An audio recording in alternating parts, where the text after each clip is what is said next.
Okay, we're testing the ignition switched feed to the switch. We have the motor disconnected, and I have a test light hooked to this switched feed, or this power feed ignition run accessory feed to the switch. I have my test light hooked up to it. One side of my test light's to battery ground. The other side is getting getting the power feed from the actual feed itself. So we're pulling a 5 amp load on this feed wire right now, loading it, and I have my meter hooked to the feed. One side of my meter is hooked to the feed, the other side of my meter is hooked to battery positive. We're doing a positive to positive voltage drop test, loaded with 5 amps. And we're getting a 500 millivolt drop across that wire, or across this bulb, the whole circuit, okay? That's the difference. That's pretty good. It's pulling 5 amps. It's only a 500 millivolt difference between the two. So this power feed is able to carry 5 amps, pull 5 amps, and only drop 500 millivolts. That's pretty good. Let's check our ground side. Same concept. The only difference is now we're going to do a ground to ground with our meter, and we're going to do a battery positive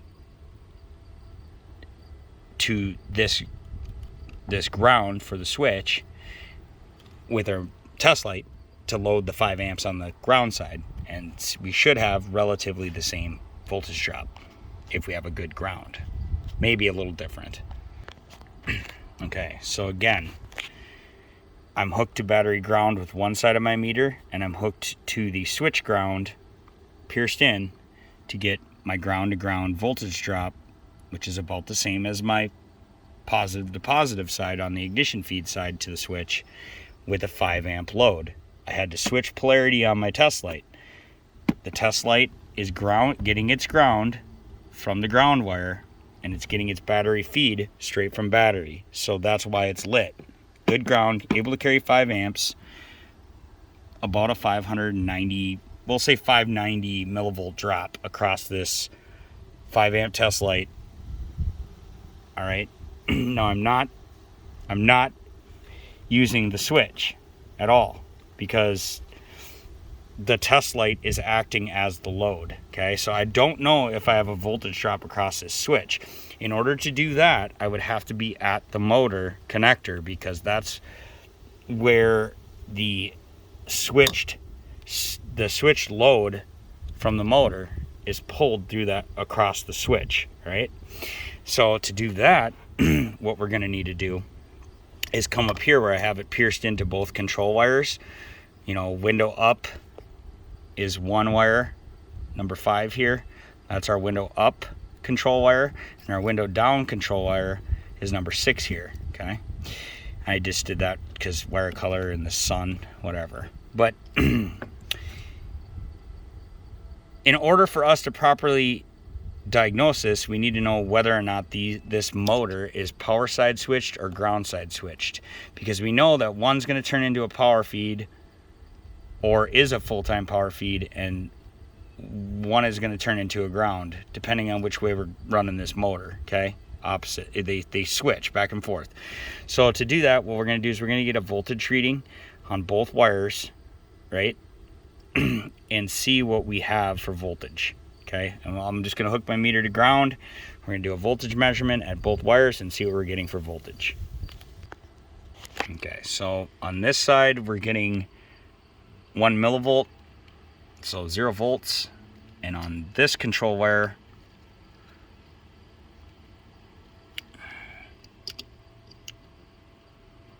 pretty much the same, okay? Are these full-time, are both grounds right now?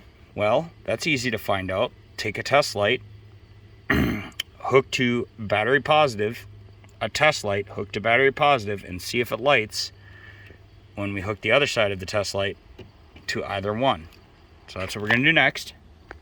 Okay, so right now my test light's hooked to ground, or I'm sorry, hooked to battery positive, and we're hooked into the down control wire, and you can see we have a lit test light. So that is a full-time ground right now. It won't be once I hit the switch. I'm going to show you that here in a second. On the up circuit, same thing, 12. Well, not 12, full-time ground. The test light's lighting because I'm hooked to battery positive, so don't get confused. 0 volts both sides. Test light hooked to ground, battery positive. Light's going to light because it's finding a path to ground through our switch. If I hit my switch, what am I on there? The up circuit. If I hit up on the window switch, if the switch is good, the test light should go out because we are going to get a 12 volt feed there, and it's going to cancel it out, and the light's not going to light. And you can see it goes out when I hit the switch up. If I go to the down circuit,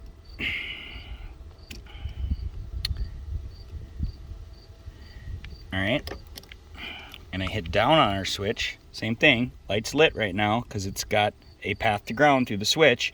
I'm going to take that ground away by hitting down and give it a 12 volt feed on that side, and our light's going to go out. Okay? If I wanted to voltage drop that switch circuit, again, I have to understand circuit design. So I know that without the switch being commanded in the down position, this is going to be a full-time ground. Once I command it down, it's going to get a switched 12 volt feed.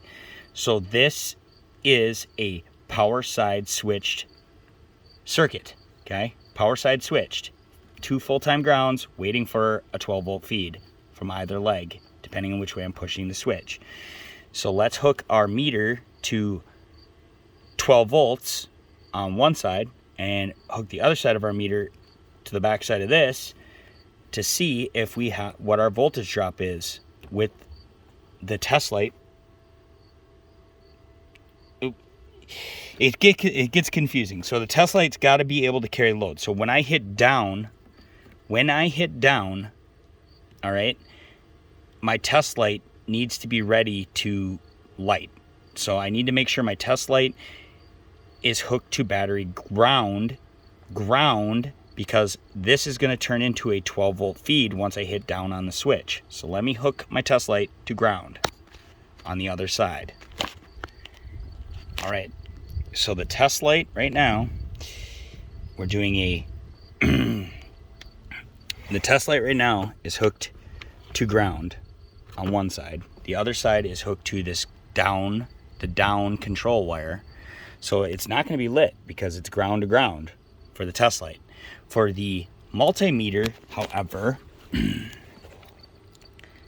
we are doing a power to power or 12 to 12 voltage drop.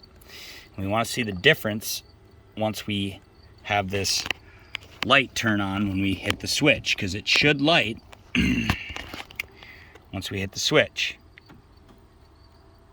Oh wait, did I not hook that up right? I thought I was hooked to, which one am I hooked to here? Yeah, that would make sense. Okay. So the reason I'm reading 11.86 volts right now is because my meter, one side of my meter is hooked to this control wire, and I'm not commanding the switch. So it's a ground, it's a battery positive on one side of my meter and a ground on the other side. So yeah, I should read battery voltage. If I hit down on the switch, that'll give us our voltage drop across the switch with the test light lit. See how the test light's lit now? Let go of the switch. Now it's getting its 12 volt feed, and it's pulling across that. So across that test light and across that switch, we got about a 700 and about an 800 millivolt drop. And we could use Ohm's law to determine if that's accurate. But that wire is good. So if we switch this over to the other side, the up circuit, again, we're going to see battery voltage, a little difference there. And test light's not lit, but once I hit up, you're going to see our test light illuminate, and you're going to see our voltage drop is relatively equal to the other side. Okay? So what's wrong? We have a bad switch. Or, I'm sorry, not a bad switch. We have a failed motor. Our power feeds are here, and our full-time grounds are good. We've ruled out the switch. The switch works just fine. It's doing what it's supposed to be doing. We've load tested it. We've voltage drop tested it. This needs a window motor, okay? Without question. Now I know 100%, I don't have a broken wire in the jam. I know 100% this problem is this window motor. I put a new motor in this, this is gonna work. I'm gonna replace this switch just because the lock and unlock buttons switch here is worn.